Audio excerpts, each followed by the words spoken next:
ரீசெண்டாக சோஷியல் மீடியாவில் நான் சில நியூஸ்லாம் படித்தேன். ஆக்சுவலி வந்து ஐ ஃபெல்ட் ஸோ பேட். என்னென்னா, அவங்களோட கடைசி காலத்தில் வந்து அவங்களுக்குன்னு பேசுகிறதுக்கு, அவங்க மேலே அன்பு காட்டுறதுக்கு அப்படின்னு சொல்லி யாருமே இல்லாமல் வந்து தே பாஸ்ட் அவே. அவங்க இந்த உலகத்தை விட்டு போயிட்டாங்க அப்படின்ற மாதிரி. பட் எனக்கு ஒன்று மட்டும் புரியல.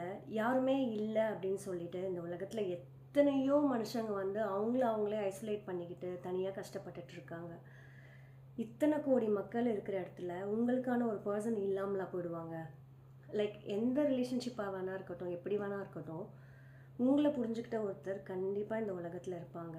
பட் அதை நீங்கள் தெரிஞ்சுக்கவே ட்ரை பண்ணாமல் நீங்களே வந்து எனக்கு எனக்கு என்னை புரிஞ்சுக்கிட்டவங்க யாருமே இல்லை, எனக்கு யாருமே இல்லை அப்படின்னு சொல்லிட்டு நீங்களே உங்களை ஐசோலேட் பண்ணிவிட்டு உங்கள் லைஃப்பை வேஸ்ட் பண்ணி கடைசியாக நீங்கள் இந்த உலகத்தை விட்டு போகும்போது கூட நிம்மதி இல்லாமல் போகிற சுச்சுவேஷன் வந்து it's really very very bad. So உங்கள் மனசில் ஏதோ ஒரு கஷ்டம் இருக்கோ, இல்லை ஏதோ ஒன்று இருக்கோ, உங்களுக்கான பர்சன் வந்து உங்களை சுற்றி எங்கேயோ தான் இருக்காங்க.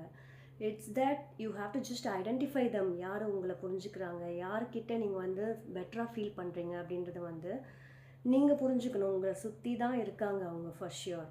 நீங்கள் வந்து அதை புரிஞ்சிக்கவே ட்ரை பண்ணாமல் அதுக்கான ஒரு ஸ்டெப் கூட எடுக்காமல் நீங்களே வந்து உங்களை ஐசோலேட் பண்ணிவிட்டு என்ன இந்த உலகத்தில் யாருக்குமே பிடிக்காது, எனக்கு யாருமே இல்லை, நான் ரொம்ப லோன்லியாக இருக்கேன் அப்படின்னு நினச்சி ஃபீல் பண்ணிகிட்ருக்கிறதுல எந்த யூஸுமே கிடையாது.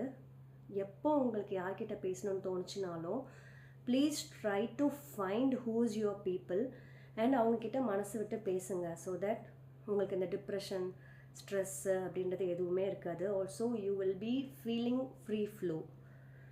புரியும்னு நினைக்கிறேன்.